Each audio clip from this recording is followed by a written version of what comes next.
இங்க எடப்பாடி பழனிசாமியினுடைய தலைமையை விஜய் ஏற்றுக்கொண்டால் அது அரசியல் தற்கொலையாக முடியும் அப்படின்னு டிடிவி தினகரன் சொல்வது ஏற்புடைய ஒன்றா? நிச்சயமா விஜய் எடப்பாடி பழனிசாமியுடைய தலைமையை ஏற்றுக்கொள்ள மாட்டார்.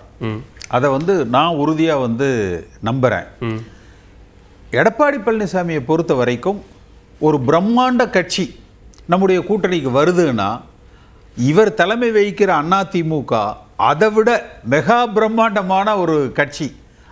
அதுக்கு நம்ம பொதுச் செயலாளராக இருக்கிறோம் அப்படிங்கிறதையே மறந்துட்டு தன் பலத்தை ஒருமுகப்படுத்தாமல் மற்றவர்கள் பலத்தை இவர் எடுத்துக்கணும்னு சொல்லி நினைக்கிறார். இதே தவிரத்தான், அதாவது பாஜகவோட சேர்ந்திருந்தா இந்த முறை ஜெயிச்சிருக்கலாம் இந்த 2024. அப்போ ஏன் 2019 பாஜகவோட சேர்ந்து ஜெயிக்க முடியல? அப்போ பாஜகவோட சேர்ந்து ஒரு தொகுதி தானே ஜெயிச்சோம். இல்ல சார், தேர்தல் வியூகம் அப்படின்னு பார்த்தா கடந்த காலங்களில் வரலாறு இல்லையா? ஜெயலலிதா அவர்கள் போய் மற்ற தலைவர்களை பார்த்ததே இல்லையா? வாழப்பாடி ராமமூர்த்தியோ மூப்பனாரையோ ராமதாஸ் அவர்களையோ போய் பார்த்தது வேற விஷயம். 2019 அதிமுக பாஜக கூட்டணி நாடாளுமன்ற தேர்தலில் ஒரு தொகுதி தான் வெற்றி பெற்றது. 2024 அந்த ஒரு தொகுதியும் வெற்றி பெறல, தனித்து நின்று. அப்ப அதிமுக பாஜகவோட சேர்ந்தா திமுக எங்களை கண்டு பயப்படுது என்று எடப்பாடி பழனிசாமி முதல்ல நம்பினார். அது வரைக்கும் பேசும் பொழுதே நாங்க ஒரு மெகா கூட்டணி அமைச்சிட்டோம், பாஜகவோட கூட்டணி அமைச்சிட்டோம்னு புலங்காகிதம் அடைந்தார். ஆனா களத்துல பார்த்தீங்கன்னா அவரால் அதை உணர முடியல அந்த வெற்றியை. ஏன் தாவகாவை எல்லாரும் விரும்புறாங்கன்னா, ஒரு 36 37 வயசு அல்லது 40 வயசுக்கு மேல அதிமுக இருக்கிறாங்கன்னா தாவேக்கால அதுக்கு கீழே தான் எல்லாரும் இருக்கிறாங்க. அப்போ உங்களுக்கு ஒரு ஏகோபித்த ஒரு செல்வாக்கு பெரிய அளவில் வருது. ஆனால் அவர்களை பொறுத்த வரைக்கும் விஜய் நிச்சயமாக ஒரு லாங் டேர்ம்ல, நான் இது முந்தைய சுற்றுல சொன்னதை போல, அவர் எடப்பாடி பழனிசாமி தலைமையை ஏற்றுக்கொண்டு கூட்டணி அமைச்சரவை என்றோ எடப்பாடி அந்த மாதிரி அவர் வருவதற்கு வாய்ப்புகள் குறைச்சல். வேண்டுமானால் அந்த விஜயகாந்த் மாடலை அவர் ரிப்பீட் பண்றதுக்கு அதிகபட்ச முயற்சி செய்யலாம். அதுவுமே அடுத்து வருகிற நாடாளுமன்ற தேர்தலில். சரி, இன்றைய திமுக முதல்ல அந்த கூட்டணியை உடைக்கணும். விஜய் என்ன நினைக்கிறாரு? காங்கிரஸ் தன் பக்கம் வரணும்னு நினைக்கிறாரு, விசிகே தன் பக்கம் வரணும்னு சொல்லி நினைக்கிறாரு. அவர் பாஜக கூட போயிடணும்னு சொல்லி நினைக்கல. அப்ப அல்லது விஜயனுடைய இன்னொரு நோக்கம் என்ன? அதிமுக வாக்கு வங்கியை தனதாக்கி கொள்ள வேண்டும், களத்தை தனக்கும் திமுகவுக்குமானதாக மாற்றிக்கொள்ளணும்னு. அப்ப எடப்பாடி பழனிசாமியே என்ன செய்யறாருன்னா களத்தை விஜய்க்கு மாற்றி கொடுக்கிறார்.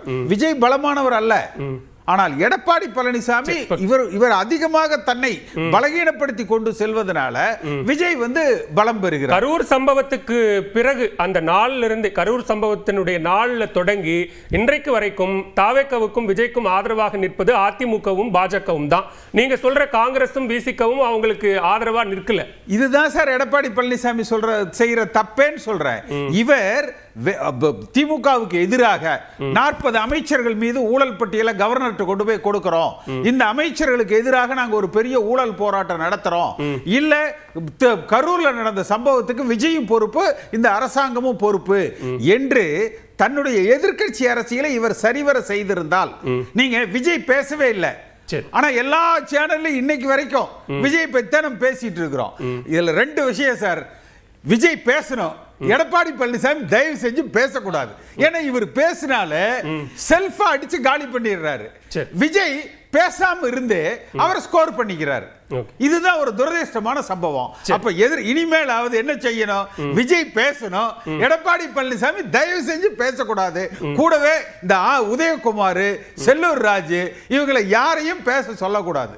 சரி, ஓகே, பேசுவோம். நீங்க ஏதோ வேற ஏதோ கணக்கு வச்சிருக்கீங்கன்னு நினைக்கிறேன். பேசுவோம் திரு கோபண்ணா.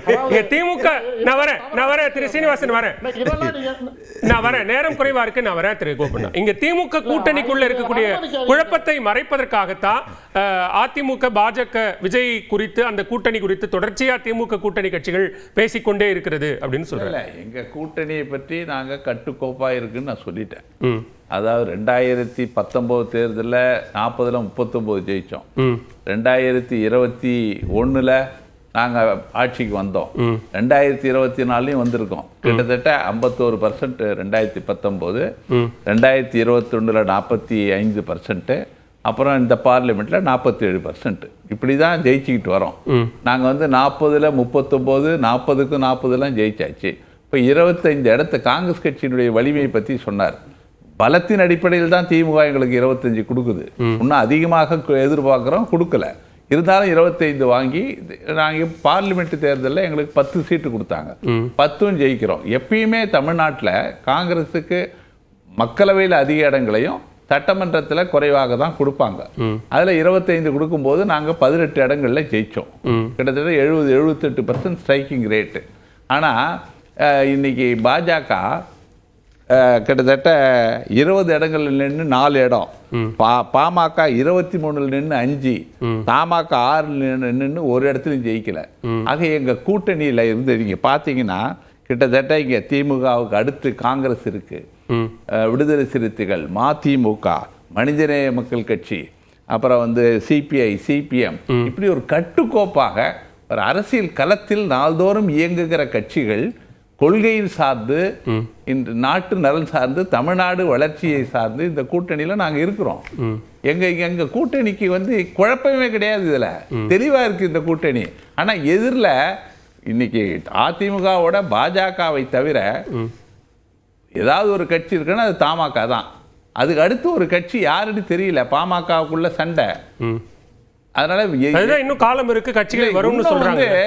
இன்னும் வந்து யாராவது வருவார்களா என்று கூவி கூவி அழைக்கிறாங்களே இல்லையோ, அவங்க வருவாங்களான்னு எதிர்பார்த்து காத்திருக்கிற நிலையில் தான் எடப்பாடி இருக்காரு தவிர அவர் சொந்த பலத்தில் அந்த அதிமுக கூட்டணிக்கு மேலும் சில கட்சிகள் வரும்னா அது வியூகம் தானே.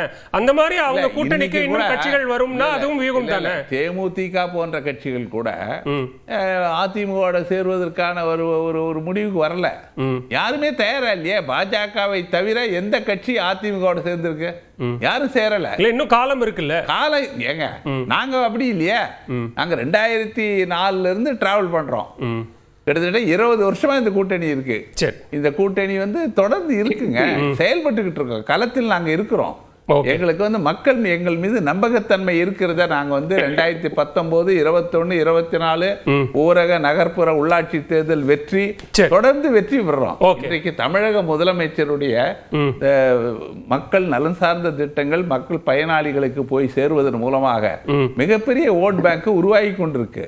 அதனால எங்களுக்கு வந்து தேசிய அளவிலேயே நீங்க ராகுல் காந்தி அவர்கள் நீங்க பாருங்க, ஒரே நாள்ல இங்க கெலாட் போனாரு, முதலமைச்சர் அறிவிச்சாரு, துணை முதலமைச்சர் அறிவிச்சாரு, கூட்டணி சுமூகமாக முடிகிறது.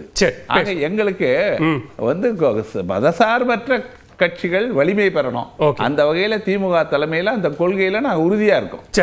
திரு நாகராஜ், இங்க ஒரு வலிமை இல்ல, அதனால யாராவது வருவாங்களா, அப்படி ஒருவேளை தாவேக்க தனித்து போட்டியிட தயங்கினால் அவர்களை தங்கள் பக்கம் சாய்த்துக் கொள்ளலாமா அப்படிங்கிற முயற்சியில அதிமுகவும் பாஜகவும் ஈடுபட்டிருக்கா?